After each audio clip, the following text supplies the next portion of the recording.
Welcome to Team FastEddy and HPIBajaTutorials.com. Alright, we've gone ahead and prepared our parts on our string, and since all these parts are on one side, and we're going to do them all together so that we can get a good color match on them. I'm not sure how long RPM product takes to dye in comparison to the Dark Soul product, so we're going to keep a real good eye on it here. I'm going to go ahead and make sure that everything is sunk down into the tank properly and covered up so that we get the proper dye color on everything all at the same time.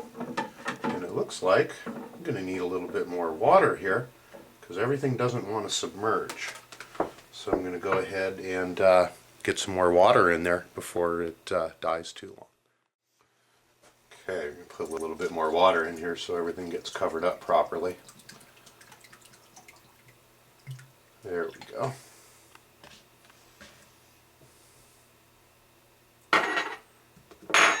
Go ahead and mix the water up a little bit here.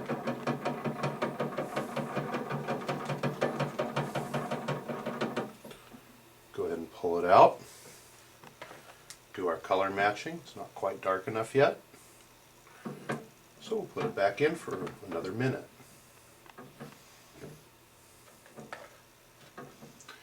And again, you're going to want to, the reason I'm playing with this is trying to get everything sunk down properly into the tub so that it's evenly dyed. I'm going to use this next minute that this is soaking to talk about some special effects that you can do. I'm sure a lot of people are familiar with tie-dyed t-shirts where you put a rubber band around your shirt and you dunk it in different colors. Well, you can do 2- and 3-tone as well with your parts.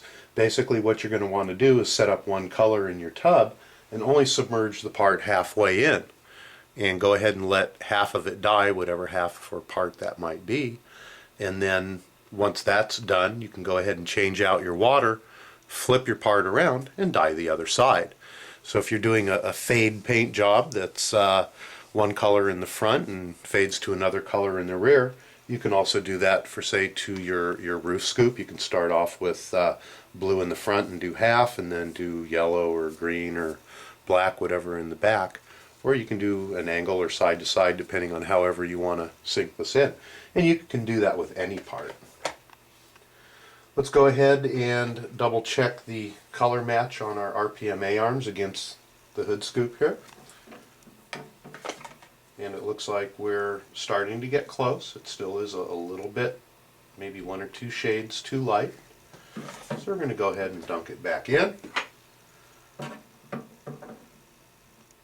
and make sure everything is down at the bottom of the tank so it gets dyed.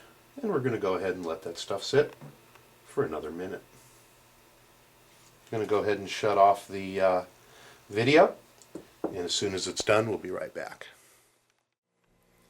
Well, it took about 4 minutes and we ended up getting just about a perfect match between all of our parts here. So what we've done is we've gone ahead and tied up our second batch of RPM A-arms because there is a left side and a right side. We're going to go ahead and dunk that down in, and we know now to time it for about 4.5 minutes.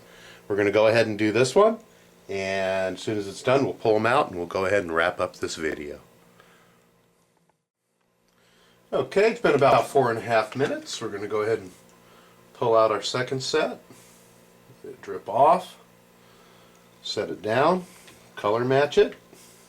It's perfect. Well, now that you've gone ahead and we've showed you how to dye your parts, don't be afraid. It's an easy project. It just can be very dirty, so keep your wits about you and go out and get some customized parts and make your rig look much better. Thanks for joining Team FastEddy and HPIBajaTutorials.com.